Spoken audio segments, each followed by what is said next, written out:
Now you've probably heard the term mall crawler. Well, what that is a built Jeep that's not built to actually handle the trails. Think big flashy rims, chrome everything, and honestly, a lot of the mods I'm gonna be talking about in this video. Now we call ourselves Colorado mall crawlers, but that's the joke. We actually don't usually run any of the mods you're gonna hear in here because we're trying to get out there and see these most incredible places and bring them to you. But we're gonna be discussing these bad mods in this video. I'm gonna explain what they are. I'm gonna explain why they're not the greatest mods. So let's get into it. Let me know what you think at the end. Now I probably shouldn't give this one its own category, but I need to, and that is the Angry Grill. And let me explain. I am not a fan of the Angry Grill, and that's because I love the 7 slots. I love the individual characteristics of the different generation of Jeeps, and you can usually tell by the grill. And for me, the 7 slots is there. However, if an Angry Grill is your thing and you want to put it on your Jeep, it is your Jeep. Go ahead and do it. I'm just trying to give you a perspective of why some of us don't like the Angry Grill. But again, this is your Jeep. Jeeps are about freedom. Do your thing. If Angry Grill is what you want to do, go ahead. It's your Jeep, but you'll never see one on mine. Well, hopefully everyone watching this video won't do this, but we got to talk about putting Rubicon stickers on non-Rubicons. Now you guys know, or at least trust me, I'm not a Rubicon snob, and you just don't want to do it. And especially if you've built a Jeep better than a Rubicon, which you can easily do out of a Sport, Sahara, and other ones, don't try and mislead them and why would you put Rubicon stickers on a better built Jeep? Doesn't make sense, but the main reason we don't do that is we're not trying to mislead others. Someone is going to absolutely respect your sport, and you can build an amazing sport. Heck,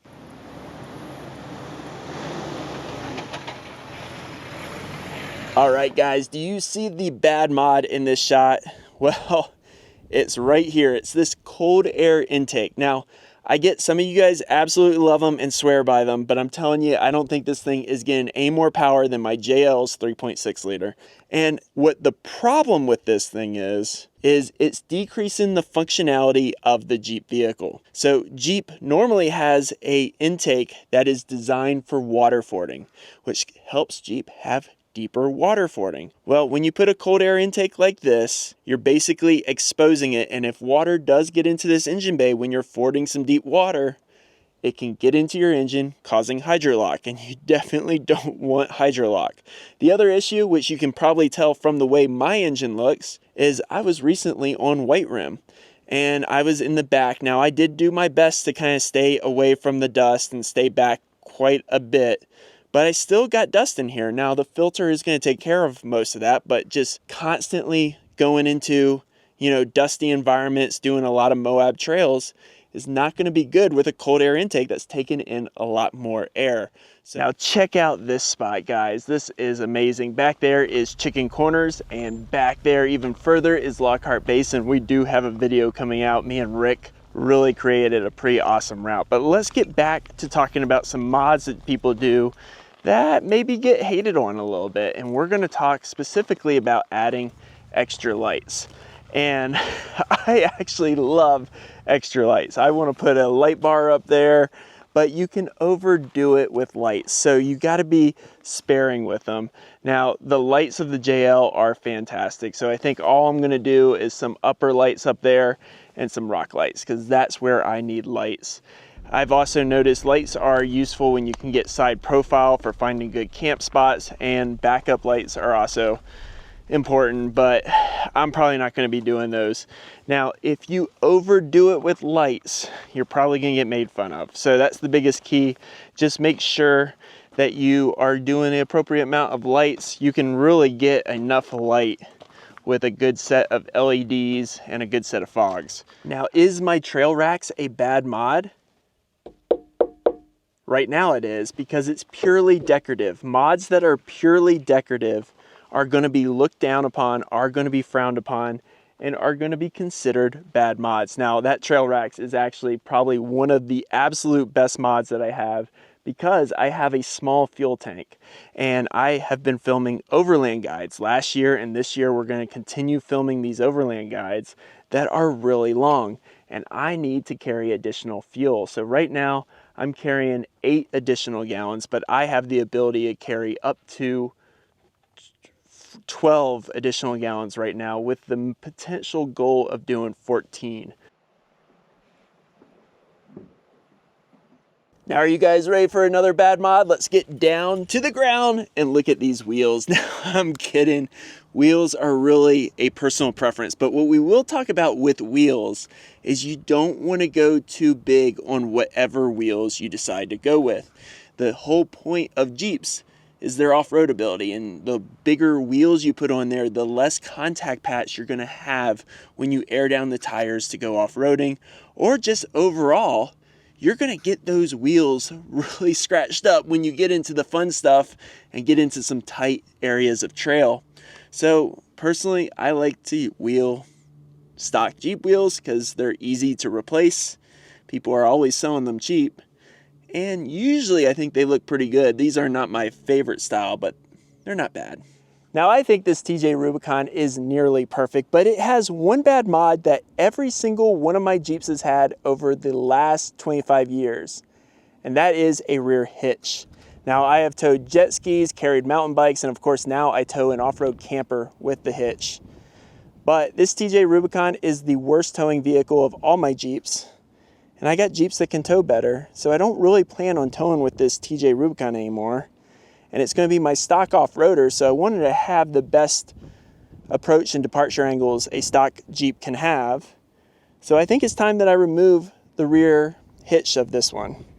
Now, if you have a Jeep with a rear hitch that sticks out like that and you don't plan on using it, then it's probably going to be a bad mod.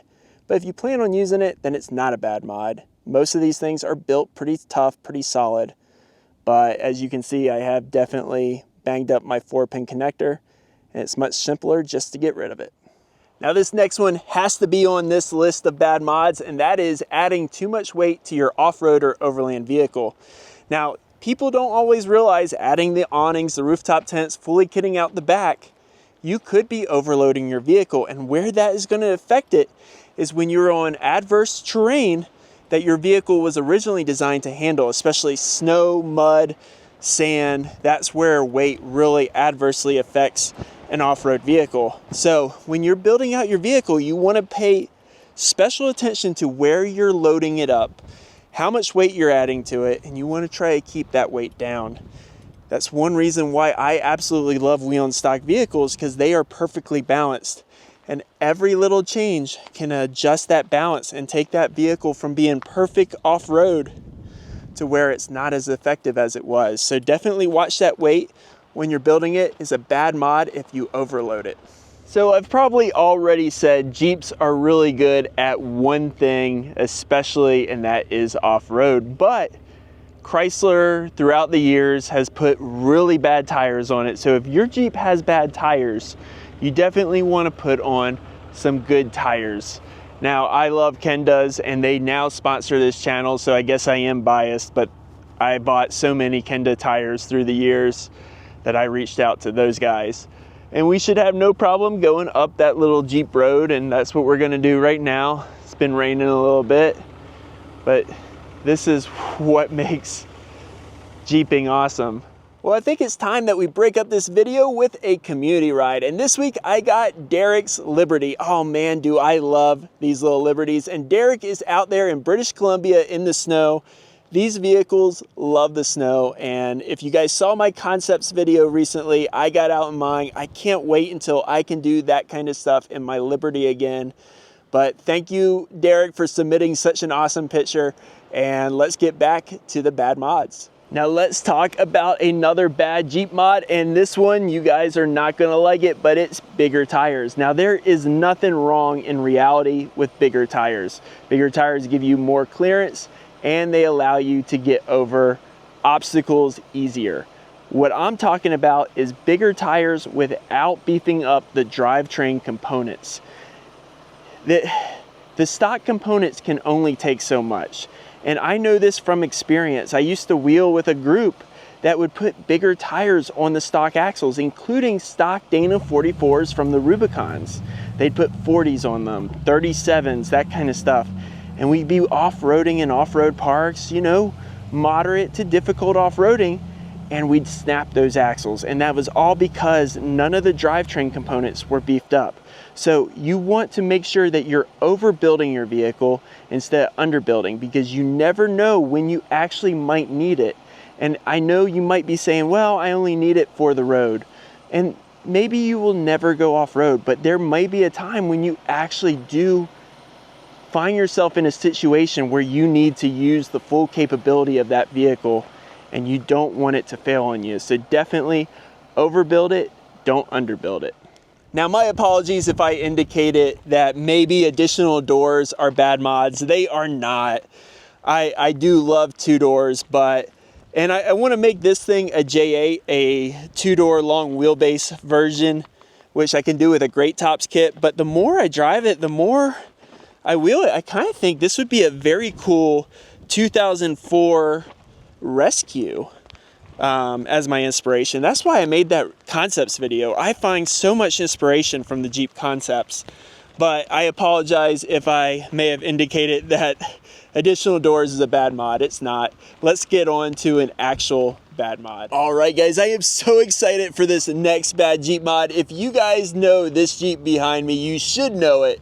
But that's Trail Traveler's rig, and we just had the most amazing day. You're gonna have to check out his channel to see our adventure. It was absolutely awesome, but we gotta continue with these bad mods. Let's hear what Kerry thinks is a bad Jeep mod. Well, I will tell you, it was from my own personal experience. When I first got the Jeep, I installed the Mopar lift. The Mopar lift? The Mopar lift. Mostly because everyone was saying, oh, it's going to void your warranty if you do anything else. I totally and get that. That's not true. Yeah. I mean, it may void the warranty on those components. Yeah. Those aren't components that fail. Okay. And the reason I say the Mopar lift is not a good lift is the bushings are like hockey pucks. Okay. They're very limited on articulation. They bind up very easily. It's not a complete kit. You don't get adjustable track bars. So once you install it, your axles are actually offset. So you're not driving straight. So you have to add that.